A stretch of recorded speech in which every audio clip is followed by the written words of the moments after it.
MP live news से मैं अटल शुक्ला। सीधी बात खास मुलाकात में आज हम आपको मुखातिब करा रहे हैं प्रदेश के कद्दावर नेता, पूर्व नेता प्रतिपक्ष अजय सिंह राहुल भैया से।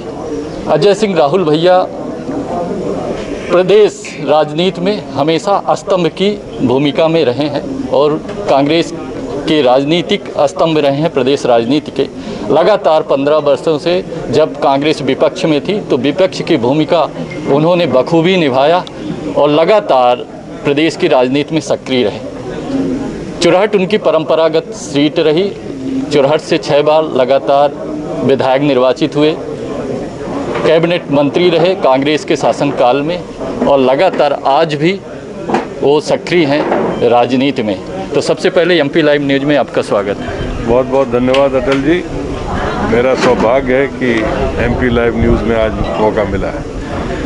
भैया, आपकी राजनीतिक यात्रा कहाँ से शुरू हुई और कैसे शुरू हुई? क्योंकि सियासत आपको विरासत में मिली और देश की राजनीति के चाणक कुंवर अर्जुन सिंह दाऊ साहब के आप चिरंजीव हैं और उनको हर कोई जानता है। आपको सियासत विरासत में मिली है, लेकिन आप राजनीति में आना चाहते थे या एक्सीडेंटल राजनीति में आए? अब ये बहुत पुरानी बात हो गई। आज उस पर चर्चा करूं कि आना चाहता था कि नहीं आना चाहता था, लेकिन राजनीतिक शुरुआत मेरी जब आदरणीय पिताजी राज्यपाल बनाए गए 1985 में, तब मैं पहला चुनाव लड़ा और उसके बाद जनता का निरंतर सहयोग आशीर्वाद मिलता रहा तो मैं यहाँ की सेवा करता रहा। आपने कांग्रेस का वो दौर भी देखा है जब कांग्रेस का पूरे देश में साम्राज्य हुआ करता था, कांग्रेस की सरकारें हुआ करती थी और कांग्रेस के सत्ता को आपने बहुत नज़दीकी से देखा है और महसूस किया है। और आपके पिताजी भी मध्य प्रदेश के 3 बार मुख्यमंत्री रहे, राज्यपाल रहे और केंद्रीय मंत्री रहे। वो भी दौर देखा है और आज का भी दौर देख रहे हैं।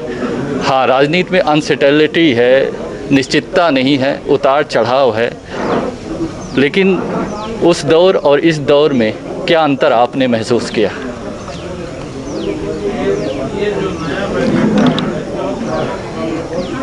जैसे आपने कहा, उतार चढ़ाव राजनीति में है। जो आज सत्ता में है इनको ये भी याद रहना चाहिए कि वो भी समय था कि सिर्फ 540 में 2 सांसद हुआ करते थे। जनता सबसे ऊपर है और जनता ही तय करती है किसको सत्ता देना है या नहीं देना है। तो हम लोगों को गलतफहमी नहीं होनी चाहिए कि कोई हमें वरदान मिल गया है कि हम हरदम रहे आए, चाहे वो मोदी जी हों चाहे कोई भी हो। अंतर जरूर हो गया है, जैसे समय गुजरा, आदमी का सोच बदला, आर्थिक उन्नति हुई और बहुत सारी बातें इन पिछले 30-40 साल में जो पहले सिर्फ राजनीति फरमान से होती थी, आज घर घर की हो गई और बदलती जा रही है। वर्तमान राजनीति के परिप्रेक्ष्य में अगर मैं बात करूं तो वर्तमान की राजनीति में गिरावट आई है। व्यक्ति के मानवीय मूल्यों में भी गिरावट आई है, राजनीतिक मूल्यों में गिरावट आई है। लोग आरोप प्रत्यारोप का दौर इस तरह का हो गया है कि लोग व्यक्तिगत टिप्पणी करने लगे हैं, जबकि पहले की राजनीति में लोग व्यक्तिगत टिप्पणी से परहेज करते। आपका क्या मत है, इससे आप कितना इत्तेफाक रखते हैं? आप बिल्कुल सही कह रहे हो अटल जी कि जो राजनीति कुछ का जो स्तर है वो बहुत नीचे जा रहा है। दुर्भाग्य है, हम लोग सब समाज में एक साथ रहते हैं। राजनीति अलग विषय है और व्यक्तिगत संबंध अलग है। यदि आप उस स्तर से नीचे उतरेंगे आने वाले समय में कौन क्या टिप्पणी तो छोड़ दीजिए, क्या एक दूसरे के साथ व्यवहार हो, ये कल्पना के परे है। और ये गिरावट नहीं होनी चाहिए, यही ईश्वर से प्रार्थना करता हूँ। अगर हम चुरहट की बात करें, चुरहट आपकी परंपरागत सीट रही है, आपके पिताजी भी यहाँ से विधायक रहे और पूरे देश का नेतृत्व किया, और आपको भी चुरहट की जनता ने 6 बार यहाँ से विधायक निर्वाचित किया। आप एक कैबिनेट मंत्री भी रहे कांग्रेस के शासनकाल में, और लगातार विपक्ष में भी रहे, और विपक्ष में एक बुलंद आवाज़ आपने उठाई, जाबाजों की तरह संगठन, कांग्रेस के संगठन का नेतृत्व किया, और लगातार सत्ता के नाक में दम कर दिया। हाँ, राजनीति में उतार चढ़ाव होता है, हार जीत एक स्वाभाविक प्रक्रिया है। जनता ने अगर 6 बार चुना तो एक बार प्रयोग किया, बस आप चुनाव हार गए। चुनाव हारने का कोई और कारण भी हो सकता है, तो इसका मतलब थोड़ी है कि लोगों से दूरी बना लेना या लोगों के बीच में ना आना। आप क्या मानते हैं इस देश? मैं सौभाग्यशाली हूँ कि चुरहट क्षेत्र की जनता ने लगातार 6 बार मुझे विधायक चुना। कुछ कमी हमसे रही होगी, और पिछले चुनाव में जनता की वजह से मैं चुनाव नहीं आ रहा हूँ। जो कारण रहे वो आज नहीं तो कल खुलेंगे ही। लेकिन आपका जो सुझाव है कि जनता से भेंट मुलाकात निरंतर होती रहे,